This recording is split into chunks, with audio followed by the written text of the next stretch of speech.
Okay, so I had to do some research since on my live not too long ago, someone referenced me as the 8 passengers mom. And I didn't know what that meant. So y'all had to do some research. There is a documentary on Hulu, but I don't have Hulu, so I couldn't access it. So y'all, I went to YouTube. Basically, I typed in 8 passenger mom documentary, okay? A lot of different things came up. I saw this on the Law and Crime. So I went to their page, checked them out. They seemed legit, okay? They have 5.71 million subscribers. So I kind of went through, watched some videos. They seem legit, so we're going to go with this one, okay? So first I watched the one up here, this is 46 minutes, 13 seconds. I watched this one. I had just enough time to watch that, okay? It's kind of a short documentary on what happened with the 8 passengers, mom, family, all that. So this particular documentary, it's in Utah, starts out summer 2023 with a 911 call. That's how it starts out. It's about Ruby, the mom YouTuber, 8 passengers, is the YouTube channel with her husband, her family. Her and her husband started the YouTube channel with their 6 kids. The content kind of focused on family, you know, vlog type things, parenting tactics, things like that. Around 2022, it states in this documentary that she started coming under fire in 2022 for her parenting tactics portrayed on her YouTube channel. Concerns started to be raised for the children in 2022. She was getting a lot of backlash online for her parenting tactics. Next follows that, red flags, CPS visits, but nothing really came of that. About 2022, they stopped posting on their YouTube channel. That's when Ruby met Jody. Jody, a mental health counselor. Ruby started working for Jody at Connections, a life coaching group. Ruby became a certified mental fitness trainer.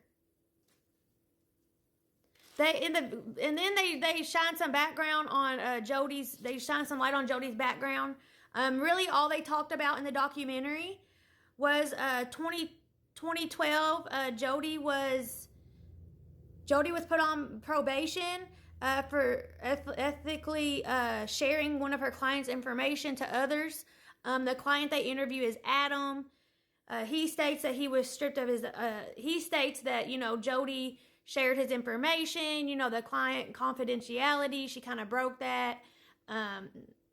You know, and he tells about how it affected his life, ruined his life, all that.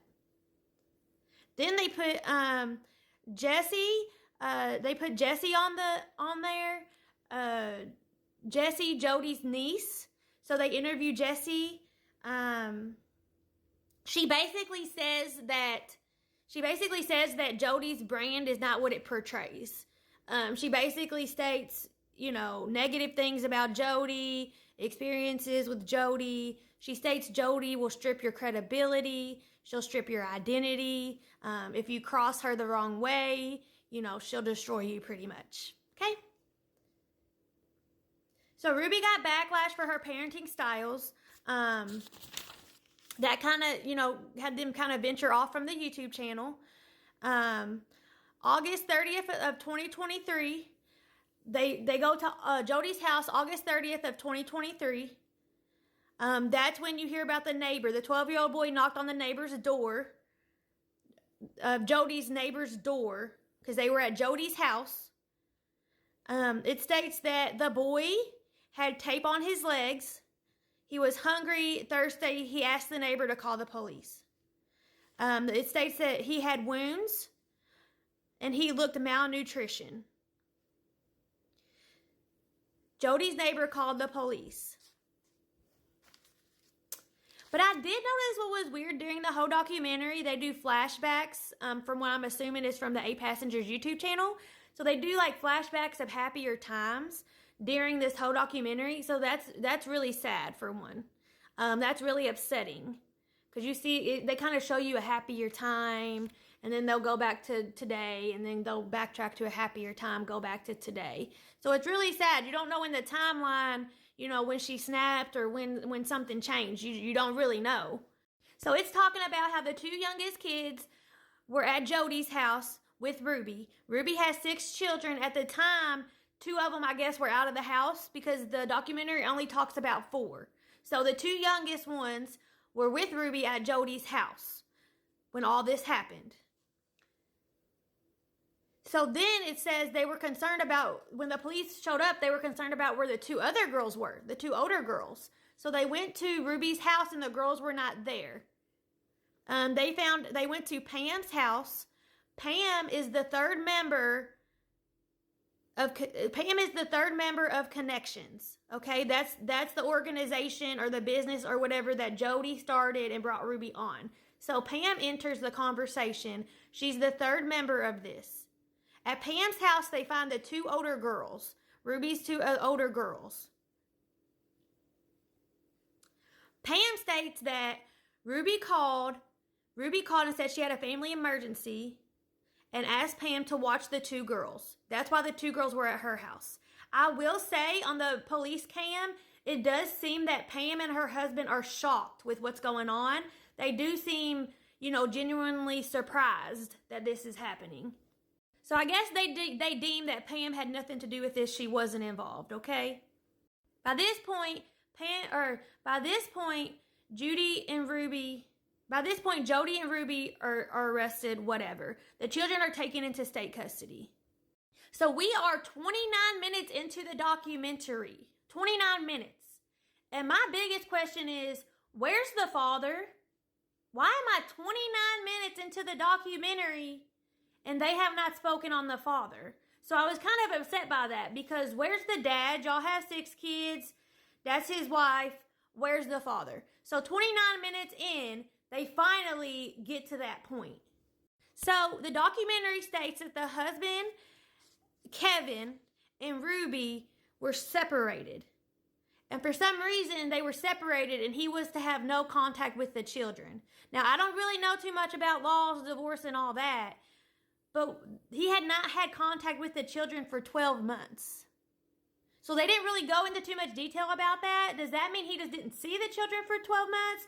Or does that mean no phone calls, no video chats, nothing? Like he didn't talk to his children for 12 months? So I wasn't too sure about that. I wish they would have went more into that. But so they were separated and he, for some reason, had no contact with the children. The documentary stated that Kevin was separated, no contact with the children, and he was working on himself.